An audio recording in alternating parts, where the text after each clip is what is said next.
Hi all, welcome to the online session of manufacturing process, module 3, class number 4. We are going to discuss about the topic hot working of metals.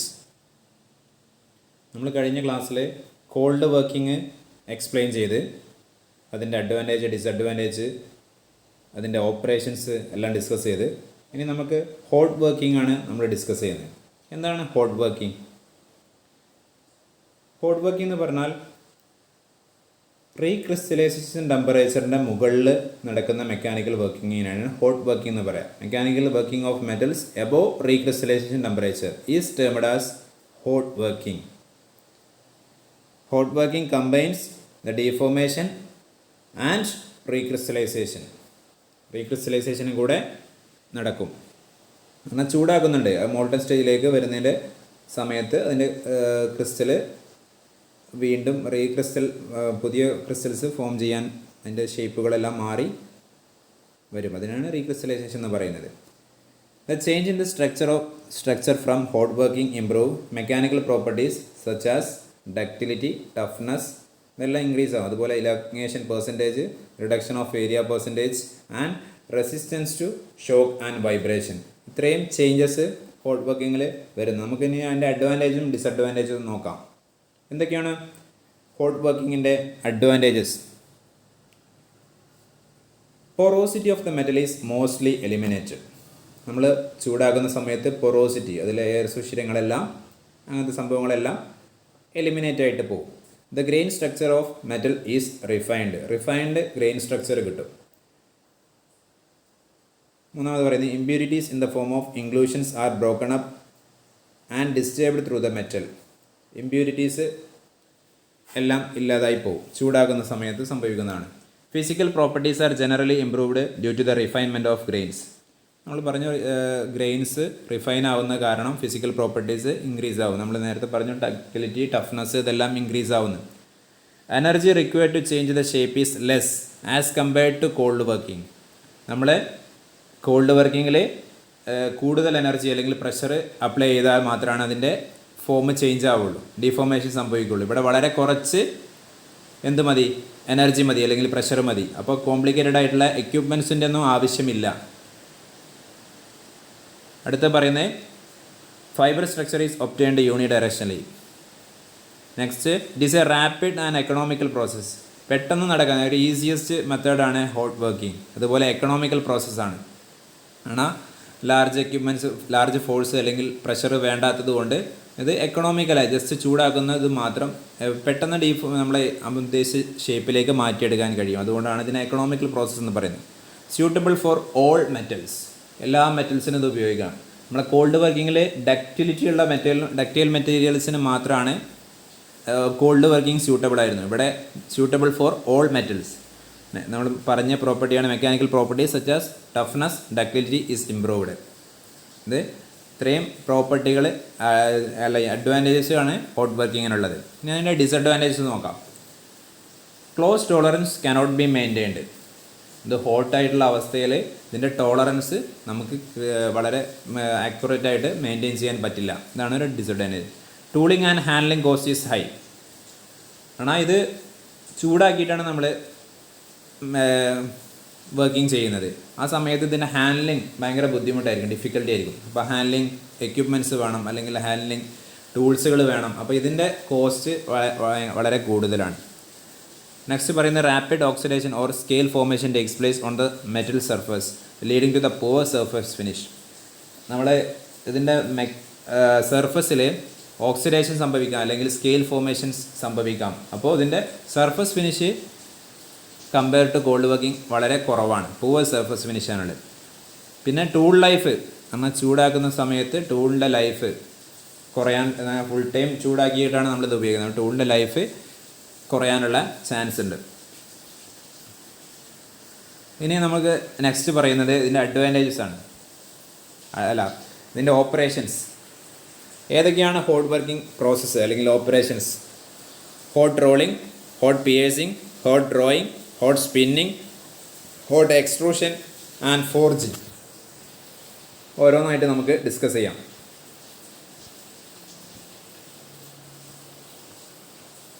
First one hot rolling. Figure കണ്ടാൽ തന്നെ മനസ്സിലാവും, രണ്ട് റോളുകളുണ്ട്, upper റോളും lower റോളും. ആ രണ്ട് റോളുകൾ opposite ഡയറക്ഷനിൽ റൊട്ടേറ്റ് ചെയ്യുകയാണ് യൂണിഫോം സ്പീഡിൽ.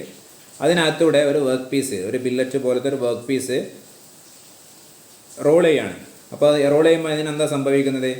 നമ്മൾ വലിക്കുന്ന ഡ്രോയിങ് സമയത്ത് ചെറിയൊരു ഫോഴ്സ് കൊടുത്താൽ ചൂടായിരിക്കുന്ന ഹോട്ട് വർക്ക് പീസാണ്.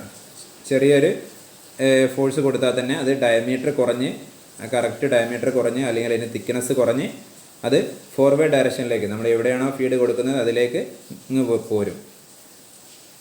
അതാണ് റോളിംഗ്. ഫിഗർ കണ്ടാൽ തന്നെ ഫിഗർ വരച്ചെടുക്കണം. ഫിഗർ വരക്കും വേണം എക്സാമിന് ചോദിച്ചു കഴിഞ്ഞാൽ. The forming of bar, plate, sheet, rails, angles, I beams and other structural sections are made by hot rolling. ഇനി നെക്സ്റ്റ് പ്രോസസ്സ് നോക്കാം. ഇതിൽ തന്നെ അപ്പോൾ നമ്മൾ നേരത്തെ കണ്ടതിൽ രണ്ട് റോളിംഗാണ് ഉണ്ടായത്, രണ്ട് റോളുകളാണ്. ഇനി 3 റോള് വരുന്നതിന് 3 ഹൈ മില്ലെന്നും 4 റോള് വരുന്നതിന് 4 ഹൈ മില്ലെന്നും നമ്മൾ വിളിക്കും. ആ 3 ഹൈ മില്ലിൻ്റെ ഫിഗർ നോക്കുക. അതിൽ ഫസ്റ്റ് പാസിനും റിവേഴ്സ് പാസിനും ഉണ്ട്. ആ ഫസ്റ്റ് പാസിൽ ഒരു റോ മെറ്റീരിയൽ വരുമ്പോൾ ലെഫ്റ്റ് സൈഡിൽ റോ മെറ്റീരിയൽ റൈറ്റ് സൈഡിൽ എത്തുമ്പോൾ അതിൻ്റെ ഡയമീറ്റർ കുറയും. പിന്നെ റൈറ്റ് സൈഡിൽ എത്തി നിൽക്കുന്ന ഇതിനെ നമ്മൾ റിവേഴ്സ് പാസ്, നമ്മൾ വന്ന ഡയറക്ഷനിലേക്ക് തന്നെ മറ്റ് റോളിലൂടെ കടത്തി വിടുന്ന സമയത്ത് വീണ്ടും അതിൻ്റെ ഡയമീറ്റർ അല്ലെങ്കിൽ തിക്നെസ് കുറയുന്നു. അപ്പോൾ നമുക്കിവിടെ എനർജി സേവ് ആവുകയാണ്. രണ്ട് സെപ്പറേറ്റ് 2 റോളുകൾ ഉപയോഗിക്കുന്നതിന് പകരം 3 ഹൈ മില്ല് യൂസ് ചെയ്ത് കഴിഞ്ഞാൽ രണ്ട് പ്രോസസ്സും ഒരേ ഫീൽഡിൽ നമുക്ക് വർക്ക് ചെയ്തെടുക്കാൻ കഴിയും. ഇനി അതുപോലെ തന്നെയാണ് 4 ഹൈ മില്ലും. 4 ഹൈ മില്ലിൽ 2 ബാക്കിംഗ് അപ്പ് റോളുകളുണ്ട്, അതുപോലെ 2 വർക്കിംഗ് റോളുകളുണ്ട്. ആ വർക്കിംഗ് റോളുകൾ വെച്ചാണ് ഇതിൻ്റെ ഡയമീറ്ററുകൾ കട്ടി അല്ലെങ്കിൽ തിക്നെസ് ഡയമീറ്റർ നമുക്ക് അഡ്ജസ്റ്റ് ചെയ്യാൻ പറ്റും. അപ്പോൾ 2 എണ്ണമാണ് അവിടെ വർക്കിംഗ് റോളായിട്ടുള്ളത്.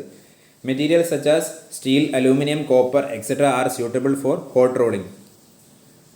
ഇനി ഓട്ടോമൊബൈൽ പാർട്സുകൾ ഏതൊക്കെയാണ് ഹോട്ട് റോളിംഗ് വഴി ഉണ്ടാകുന്നത്? Rear axles, gear shift lever, അതുപോലെ കണക്റ്റിംഗ് റോഡ്, ലീഫ് സ്പ്രിങ്, ഇതെല്ലാം ഹോട്ട് റോളിംഗ് വഴിയാണ് നമ്മൾ പ്രൊഡ്യൂസ് ചെയ്യുന്നത്. ഇനി നെക്സ്റ്റ് പ്രോസസ്സാണ് ഹോട്ട് പിയേഴ്സിങ്. ഇത് എന്തിനാണ് ഉപയോഗിക്കുന്നതെന്ന് വെച്ചാൽ സീംലെസ് ട്യൂബ്, എന്നാൽ അറ്റമില്ലാത്ത അല്ലെങ്കിൽ ജോയിൻ ഇല്ലാത്ത ട്യൂബുകൾ പ്രൊഡ്യൂസ് ചെയ്യാൻ വേണ്ടിയിട്ടാണ് ഈ ഹോട്ട് പിയേഴ്സിങ് എന്ന് പറഞ്ഞ പ്രോസസ്സ് മെയിനായിട്ട് ഉപയോഗിക്കുന്നത്. ആ ഫിഗർ നോക്കുക, 2 പിയേഴ്സിങ് റോളേഴ്സ് ഉണ്ട്. ആ പിയേഴ്സിങ് റോളേഴ്സ് റൊട്ടേറ്റ് ചെയ്യുന്നുണ്ട്. അതിനിടയിൽ ഒരു മാൻഡ്രൽ വെച്ച് ആ മാൻഡ്രലിൻ്റെ അതിൻ്റെ ഗ്യാപ്പിലൂടെയാണ് നമ്മളെ സോളിഡ് ബില്ലറ്റ് അല്ലെങ്കിൽ വർക്ക് പീസ് മൂവ് ചെയ്യുന്നത്. ആ മാൻഡ്രലിൻ്റെ ഷേപ്പും അതിൻ്റെ തിക്നെസ്സുമാണ് നമ്മുടെ ഈ ട്യൂബിൻ്റെ ഇന്നർ ഡയമീറ്റർ അല്ലെങ്കിൽ ഇന്നർ ഷേപ്പ് തീരുമാനിക്കുന്നത്. ആ മാൻഡ്രലാണ്. അപ്പോൾ ഇതിൻ്റെ ഔട്ടർ തീരുമാനിക്കുന്നത് പിയേഴ്സിങ് റോളേഴ്സും. അപ്പോൾ ഇങ്ങനെ ആ സോളിഡ് ബില്ലറ്റിനെ ഒരു ട്യൂബാക്കി എടുക്കുന്ന പ്രോസസ്സിനെയാണ് ഹോട്ട് പിയേഴ്സിംഗ് എന്ന് പറയുന്നത്.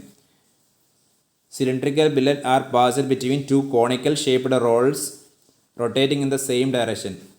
This operation produces a longer tube with a specified wall thickness ഉള്ള ഒരു ട്യൂബ് ഫോം ചെയ്യാൻ. This also known as roll piercing. ഇനി നെക്സ്റ്റ് നോക്കാം, ഹോട്ട് ഡ്രോയിങ്.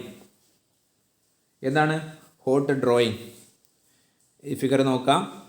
ഫിഗറിൽ 4 സെക്ഷനായിട്ട് കൊടുത്തേക്കുന്നത് ഒരു ഹോട്ട് ബില്ലറ്റ് ഉണ്ട്, ഒരു ഡൈക്ക് മുകളിൽ വെച്ചിട്ടുണ്ട്. അവിടുന്ന് ഒരു പഞ്ച് ഉപയോഗിച്ച് അതിനെ പ്രസ് ചെയ്യുന്ന സമയത്ത് അതൊരു കപ്പ് ഷേപ്പിൽ ഫോം ചെയ്യും. പിന്നെ ആ കപ്പിനെ വീണ്ടും ആ ഡൈ മാറ്റി വെക്കുന്ന സമയത്ത് ആ കപ്പിൻ്റെ ഡയമീറ്റർ കുറഞ്ഞ് അതിൻ്റെ ലെങ്ത്ത് കൂടുന്നൊരവസ്ഥ. വീണ്ടും പ്രസ് ചെയ്യുന്നു. പിന്നെ ഇതിനെ വീണ്ടും ഹീറ്റഡ് സിലിണ്ടറുകളെ ഡൈയിലൂടെ കടത്തി വിട്ട് ഒരു ലാർജ് സിലിണ്ടറിലേക്ക് അല്ലെങ്കിൽ നാരോ ഒരു സിലിണ്ടറിൽ അല്ലെങ്കിൽ ട്യൂബിൻ്റെ സൈസിലേക്ക് അതിനെ മാറ്റിയെടുക്കുന്ന പ്രോസസ്സാണ് ഹോട്ട് ഡ്രോയിങ്. ഇത് ഉപയോഗിക്കുന്നത് സീംലെസ് ട്യൂബ്സ് ആൻഡ് സിലിണ്ടേഴ്സ് ഉപയോഗിക്കാനാണ് ഈ പ്രോസസ്സ് ഉപയോഗിക്കുന്നത്. 2 സ്റ്റേജായിട്ട് പറയുന്നത്. First stage consist of drawing A cup out of hot circular plate with the help of a die and punch. The second stage involved repeated heating and drawing of this cup. ആ കപ്പിനെ വീണ്ടും നമ്മൾ മാറ്റിയെടുക്കുകയാണ്. ഇതാണ് hot drawing process. ഇനി hot extrusion. Hot extrusion എന്ന് പറഞ്ഞു കഴിഞ്ഞാൽ it is A process of pushing A heated billet of metal through an orifice provided in the die, thus forming an elongated part of uniform cross section. ഒന്നെങ്കിൽ mechanical pressure അല്ലെങ്കിൽ hydraulic pressure ഉപയോഗിച്ചിട്ടാണ് ഇത് ഉപയോഗിക്കുന്നത്. Zinc, lead, aluminium, copper, magnesium, nickel and other alloys are used for extrusion. 3 type extrusion ഉണ്ട്. Direct or forward extrusion, indirect or backward extrusion, അതുപോലെ tube extrusion. നമുക്ക് ഓരോന്നായിട്ട് discuss ചെയ്യാം.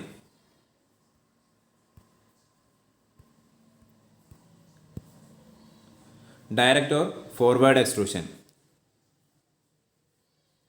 പേരിൽ നിന്ന് തന്നെ വ്യക്തമാണ്, നമ്മൾ എങ്ങോട്ടാണോ ഫോഴ്സ് അപ്ലൈ ചെയ്യുന്നത്, ഫോഴ്സ് അപ്ലൈ ചെയ്യുന്ന അതേ ഡയറക്ഷനിൽ തന്നെ നമ്മുടെ എക്സ്ട്രൂഡഡ് മെറ്റൽ, നമ്മുടെ ഔട്ട്പുട്ട് കിട്ടുന്നതിനെയാണ് ഫോർവേഡ് അല്ലെങ്കിൽ ഡയറക്റ്റ് എക്സ്ട്രൂഷൻ എന്ന് പറയുന്നത്.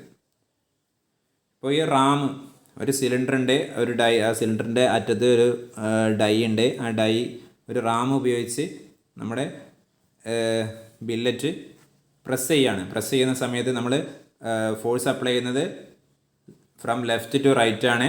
ആ സമയത്ത് നമുക്ക് എക്സ്ട്രൂഡഡ് മെറ്റൽ ഡൈയിലൂടെ പുറത്തേക്ക് വരുന്നത്, അതും ലെഫ്റ്റ് ടു റൈറ്റ് തന്നെയാണ് വരുന്നത്. ഇതിനെയാണ് ഫോർവേഡ് എക്സ്ട്രൂഷൻ അല്ലെങ്കിൽ ഡയറക്റ്റ് എക്സ്ട്രൂഷൻ എന്ന് പറയുന്നത്. ഇതിപ്പോൾ ഈ മെത്തേഡ് ഉപയോഗിച്ചാണ് സോൾഡർ വയർ ഉണ്ടാക്കുന്നത്. ഈ എക്സ്ട്രൂഷന് ഒരു എക്സാമ്പിൾ വേണമെങ്കിൽ നമുക്ക് പറയാം. നമ്മളെ ടൂത്ത് പേസ്റ്റ്, നമ്മൾ അതിൻ്റെ ടൂത്ത് പേസ്റ്റിൻ്റെ ഏറ്റവും ബോട്ടത്തിൽ നമ്മൾ പ്രസ് ചെയ്ത് കഴിഞ്ഞാൽ നമുക്ക് അതിൻ്റെ ഡൈ ആയ ആ ടൂത്ത് പേസ്റ്റിൻ്റെ ഹോളിലൂടെ നമുക്ക് പേസ്റ്റ് പുറത്തേക്ക് വരും. എന്നാൽ അതുപോലെ കാരണം നമ്മൾ ഫോഴ്സ് അപ്ലൈ ചെയ്യുന്ന ഇതിലേക്ക് ആ ഡയറക്ഷനിലേക്ക് നമുക്ക് ഔട്ട്പുട്ട് കിട്ടുന്നതിനാണ് ഫോർവേഡ് അല്ലെങ്കിൽ ഡയറക്റ്റ് എക്സ്ട്രൂഷൻ എന്ന് പറയുന്നത്. ഇനി ഇൻഡയറക്റ്റ് ഓർ ബാക്ക്വേർഡ് എക്സ്ട്രൂഷൻ എന്ന് പറഞ്ഞു കഴിഞ്ഞാൽ നമ്മൾ ഫോഴ്സ് അപ്ലൈ ചെയ്യുന്നതിൻ്റെ നേരെ ഓപ്പോസിറ്റ് ഡയറക്ഷനിലേക്ക് അല്ലെങ്കിൽ റിവേഴ്സ് ഡയറക്ഷനിലേക്കാണ് ഇതിൻ്റെ ഔട്ട്പുട്ട് അല്ലെങ്കിൽ എക്സ്ട്രൂഡഡ് മെറ്റൽ വരുന്നത്. ഇവിടുത്തെ റാമിൻ്റെ പ്രത്യേകത, സെയിം ഒരു സിലിണ്ടർ ഉണ്ട്, ഡൈ ഉണ്ട്, പക്ഷേ ഇതിൻ്റെ ഇവിടുത്തെ റാമിന് മാറ്റമുണ്ട്. റാം നേരത്തെ ഒരു അല്ലെങ്കിൽ ഒരു സോളിഡ് റാമല്ല, അവിടെ ഒരു ഹോളോ റാമാണ്. അപ്പോൾ ഹോളോ റാം നമ്മൾ അതിൻ്റെ സെൻറ്റർ ഭാഗം ഒരു ഹോളോ ആണ്. അപ്പോൾ നമ്മൾ റാം ഫ്രം ലെഫ്റ്റ് ടു റൈറ്റിലേക്ക് മൂവ് ചെയ്യുന്ന സമയത്ത് ആ മെറ്റൽ അല്ലെങ്കിൽ hot metal from right to ലെഫ്റ്റിലേക്ക് മൂവ് ചെയ്യുന്നത്, എക്സ്ട്രൂഡഡ് മെറ്റലായിട്ട് പുറത്തേക്ക് വരുന്നത്. നമ്മൾ ഫോഴ്സ് കൊടുക്കുന്നതിൻ്റെ നേരെ ഓപ്പോസിറ്റ് ഡയറക്ഷനിലാണ് നമുക്ക് ഔട്ട്പുട്ട് അല്ലെങ്കിൽ പ്രൊഡക്റ്റ് കിട്ടുന്നത്. ഇതിൻ്റെ കോംപ്ലിക്കേറ്റേഷൻ എന്ന് പറഞ്ഞു കഴിഞ്ഞാൽ ഇത് ചൂടായിരിക്കുന്ന സമയം, അപ്പോൾ ഹാൻഡ്ലിങ് ബുദ്ധിമുട്ടായിരിക്കും. അപ്പോൾ അതിന് സപ്പോർട്ട് കൊടുക്കുക എന്നുള്ളത് ഒരു ബുദ്ധിമുട്ടാണ്. പിന്നെ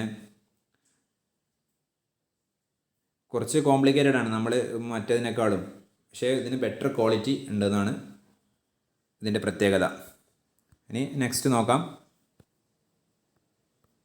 ട്യൂബ് എക്സ്ട്രൂഷൻ. ഇതൊരു ഡയറക്റ്റ് എക്സ്ട്രൂഷൻ്റെ ഫോം തന്നെയാണ്. ഡയറക്റ്റ് എക്സ്ട്രൂഷൻ എന്ന് പറഞ്ഞാൽ അല്ലെങ്കിൽ ഫോർവേഡ് എക്സ്ട്രൂഷൻ്റെ ഫോം തന്നെയാണ്. നമ്മൾ അപ്ലൈ ചെയ്യുന്ന അതേ ഡയറക്ഷനിലേക്ക് തന്നെ നമുക്ക് കിട്ടുന്നത്. പക്ഷേ ഇവിടെ നമ്മളൊരു മാൻഡ്രൽ വെക്കുന്നുണ്ട്, ഒരു ട്യൂബായിട്ട് ഫോം ചെയ്യാൻ ഒരു മാൻഡ്രൽ വെക്കുന്നുണ്ട്. ആ മാൻഡ്രലാണ് ആ ട്യൂബിൻ്റെ ഇന്നർ ഡയമീറ്റർ അല്ലെങ്കിൽ inside of the tube design ചെയ്യുന്നത് ആ മാൻഡ്രലാണ്. ഈ റാമിനെ ഘടിപ്പിച്ചേക്കുന്നൊരു മാൻഡ്രലുണ്ട്. അപ്പോൾ നമ്മുടെ മാൻഡ്രൽ റൈറ്റിൽ നിന്നും ലെഫ്റ്റിലേക്ക് മൂവ് ചെയ്യുന്ന സമയത്ത് ആ ഒരു ഡൈക്കകത്തൂടെ ഹോട്ട് ബില്ലറ്റ് ആയ സാധനം ഫ്രം റൈറ്റ് ടു ലെഫ്റ്റ് തന്നെ നമുക്ക് കിട്ടുന്നത്. ഇത് സീംലെസ് ട്യൂബ്, അറ്റമില്ലാത്ത അല്ലെങ്കിൽ ജോയിനിങ് ഇല്ലാത്ത ട്യൂബുകൾ ഫോം ചെയ്യാൻ ഈ ട്യൂബ് എക്സ്ട്രൂഷൻ പ്രോസസ്സ് ഉപയോഗിക്കുന്നുണ്ട്. ഇനി നമ്മൾ കോൾഡ് സ്പിന്നിങ് പഠിച്ചിരുന്നു, അതുപോലെ ഹോട്ട് സ്പിന്നിങ്. ആ കോൾഡ് സ്പിന്നിങ്ങിൻ്റെ സെയിം പിക്ചറും പ്രോസസ്സും ഒക്കെ തന്നെയാണ്. ഇവിടെ മെറ്റൽ ചൂടാക്കുന്നത് മാത്രം. ഹീറ്റഡ് ബ്ലാങ്ക് ആണ് ഇനീഷ്യൽ പൊസിഷനിൽ നമ്മൾ വെക്കുന്ന ഹീറ്റഡ് ബ്ലാങ്ക്. ഒരു ലെയ്ത്തിനായിട്ട് അഡാപ്റ്റർ വെച്ച് കണക്ട് ചെയ്യുന്നു, എന്നിട്ട് അത് റൊട്ടേറ്റ് ചെയ്യുന്ന സമയത്ത് ഒരു സ്പിന്നിങ് ടൂൾ വെച്ച് അത് നമുക്ക് ഏത് ഫോമിലേക്കാണോ വേണ്ടത് അതിലേക്ക് ആ സ്പിന്നിങ് ടൂൾ, ഇത് ഒരു ലെയ്ത്തിൽ ഘടിപ്പിച്ച് കഴിഞ്ഞാൽ അത് റൊട്ടേറ്റ് ചെയ്യുന്ന സ്പിന്നിങ് ടൂൾ ഒരു സൈഡിൽ വെച്ച് കഴിഞ്ഞാൽ അത് ആ ഷേപ്പിലേക്ക് മാറ്റിയെടുക്കാൻ കഴിയും. അപ്പോൾ ഇതിൽ ഉപയോഗിക്കുന്നത് aluminium, copper, brass, mild steel ഇതെല്ലാം ഉപയോഗിക്കുന്നുണ്ട്. നമ്മളവിടെ പറഞ്ഞ സെയിം പ്രോസസ്സുകളാണ് കോൾഡ് സ്പിന്നിങ് അല്ലെങ്കിൽ മെറ്റൽ സ്പിന്നിങ്ങിൽ നമ്മൾ പറഞ്ഞിരുന്നു കഴിഞ്ഞ വീഡിയോയിൽ. അതിൻ്റെ അതേ പ്രോസസ്സ് തന്നെയാണ് ഹോട്ട് സ്പിന്നിങ്ങിലും. ഒന്ന് ആ ഹീറ്റഡ് ബ്ലാങ്കാണ് മാത്രം ഉപയോഗിക്കുന്നതെന്ന് മാത്രമേ പ്രത്യേകതയുള്ളൂ. അതുകൊണ്ട് പെട്ടെന്ന് അധികം ഫോഴ്സ് കൊടുക്കാതെ പെട്ടെന്ന് തന്നെ ആയി കിട്ടും.